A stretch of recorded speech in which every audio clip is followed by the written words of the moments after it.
In this video, we are going to learn about an important man in American history, George Washington.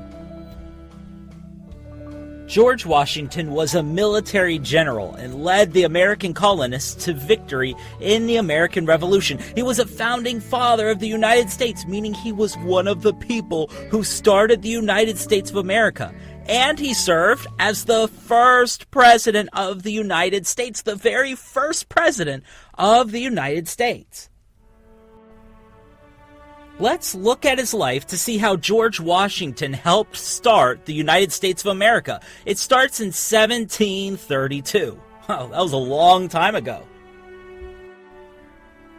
George Washington was born in the colony of Virginia in 1732. Now, when George Washington was born, the colony of Virginia was part of Great Britain. In fact, all of the American colonies were part of Great Britain.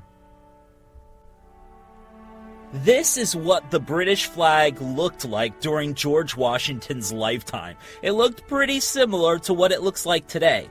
The colony of Virginia, the place where George Washington grew up, belonged to Great Britain.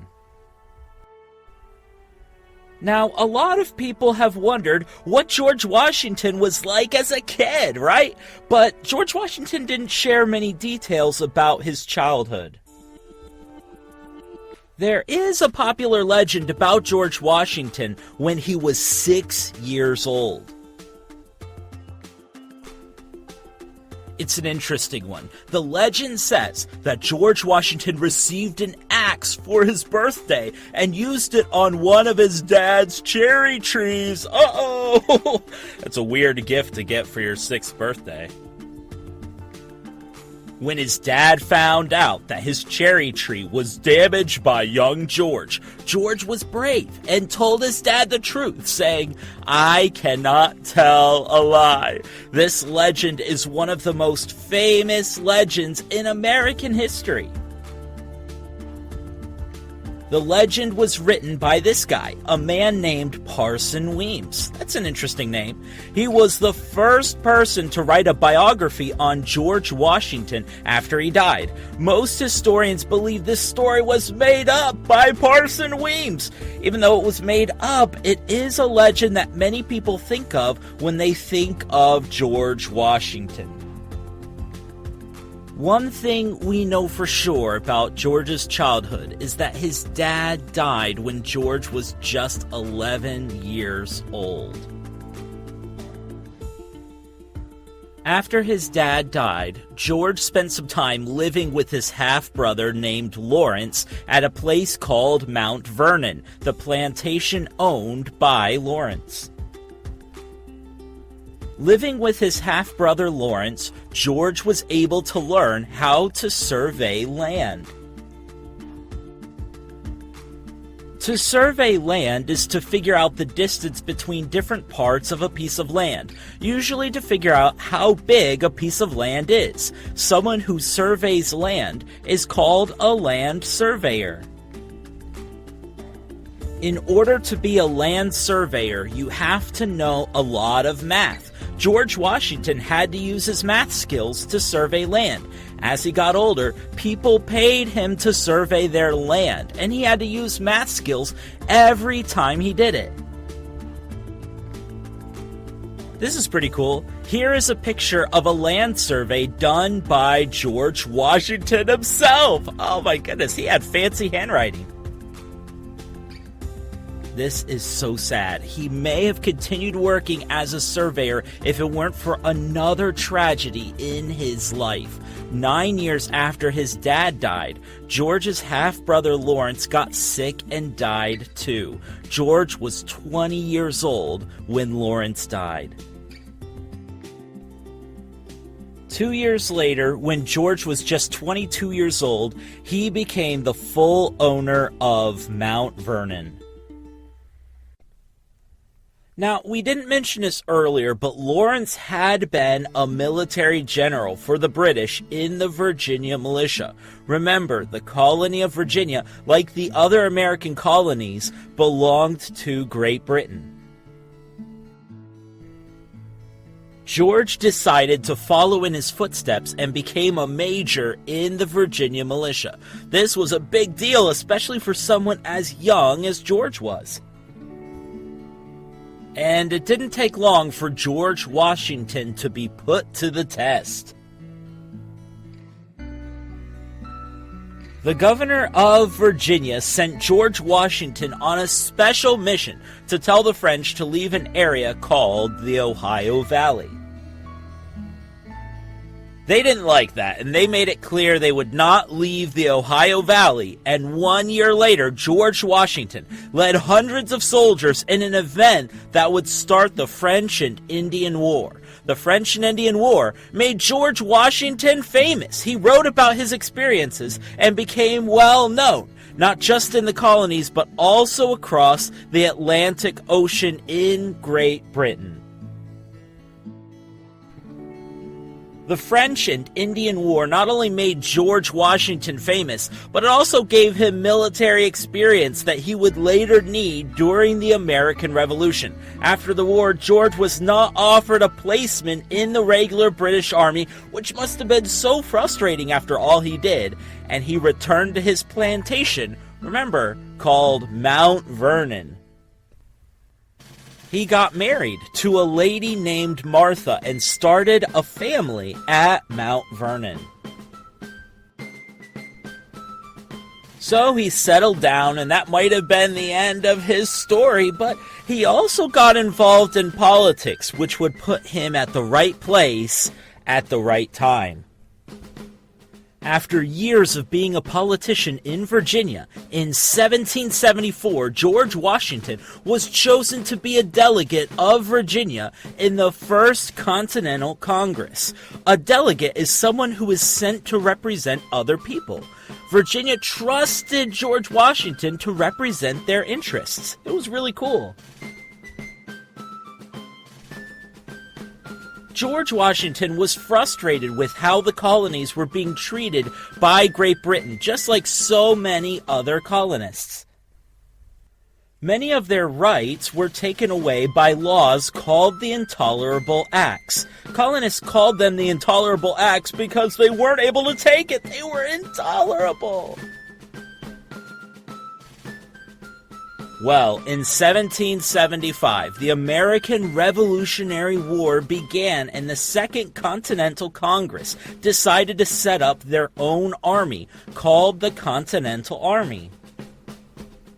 They selected George Washington as the commander of the Continental Army. It made sense. He not only had a lot of experience as a general in the French and Indian War, but he also wanted the American colonies to be independent and free from Great Britain.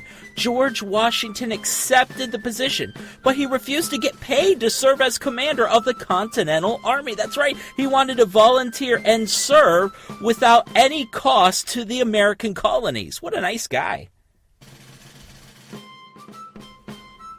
So he got to work. George Washington trained and prepared the Continental Army for battle. He wanted to make sure they were ready and helped them become a better, stronger army.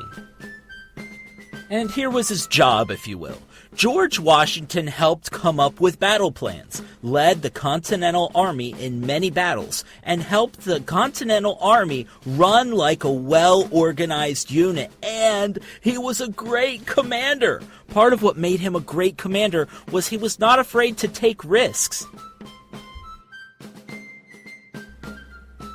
For example, in one of the most famous moments in the Revolutionary War, George Washington led troops across the Delaware River to do a surprise attack on December 25th in 1776. That was Christmas night! Oh my goodness! Even though the water was icy and dangerous, George Washington knew it would be a great surprise attack. Everyone was like, George, too much ice, man! But they pressed on, and it was a big victory for the Continental Army.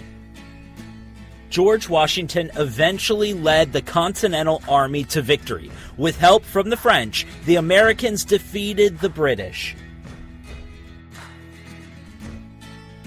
After winning the Revolutionary War, the American colonies began setting up their brand new government.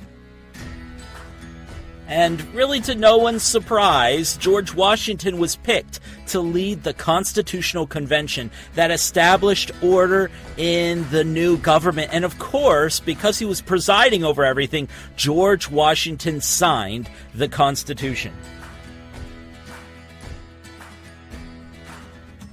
Then, when it came time to elect officials, the American people decided there was no better man to serve as the very first president of the United States than George Washington himself. He was elected president in the first national election.